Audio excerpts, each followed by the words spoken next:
We get calls from time to time about folks who have been arrested, and either they've been charged with a crime or subsequent after their arrest, and they feel like they were not read their rights appropriately.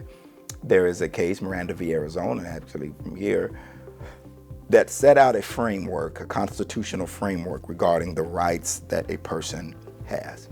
Here is the basic framework of when a police officer is required to read you your rights. Two things. It's called custodial interrogation. Custodial interrogation.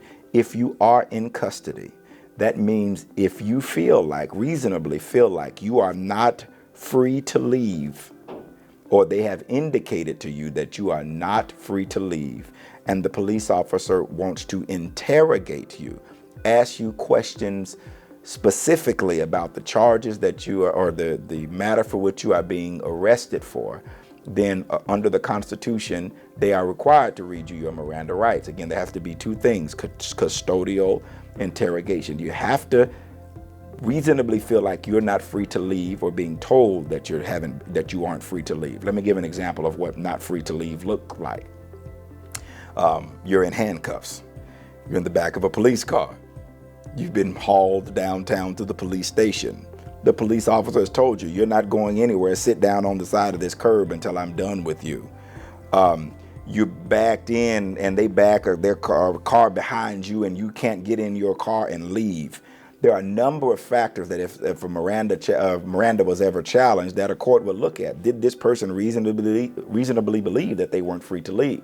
And then there's interrogation, asking you questions that they know will solicit information about the charges or the crime for which you could potentially be charged with. Then at that point, the police officer should have read you their Miranda rights, and you would have a Miranda challenge to that.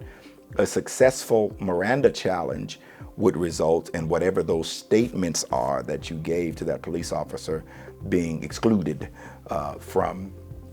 from the case, and they could not use those statements against you. Doesn't mean that they can't proceed with the charges, but it does mean that they can't use those statements against you. Those statements would be excluded. There are some instances where the statements are not Miranda, and that's why you have to be smart. And I'm not training you how to be a smart criminal. Again, I was a police officer, now, a defense attorney. I'm not treating you to be a smart criminal, but I am trying to make you aware of your rights. You have to be careful, because the police oftentimes will do small talk with you before they place you in custody or cause you to feel like you're not free to leave. Also, statements that are not protected by Miranda's. You're in the back of a police car, yeah, you're in custody, but the police officer isn't asking you any questions, and you just start talking. Oh man, I shouldn't have did this. Dang it, I had one too many beers. Well, I didn't mean to kill her. Well, she slapped me first. Well, if he wouldn't have spit on my dog, all of that stuff falls outside of Miranda. Best thing you can do is be quiet. You have the right to remain silent. Exercise that right. They walk up to your window at a traffic stop. Do you know why I pulled you over? No, I don't know why you pulled me over, but you're going to tell me. You're obligated to tell me why you pulled me over. I'm not going to help you with your case. So you got to be very careful about this, because any of those statements could be used against you. And some of those statements are outside of Miranda. And so you want to be careful. If you feel like your Miranda rights have been violated, of course, they're constitutional provisions to protect you. And you're going to need to talk to an experienced attorney. Call our office. Call some other competent attorney if need be, but we're more than willing to help you address if you feel like your Miranda rights have been violated.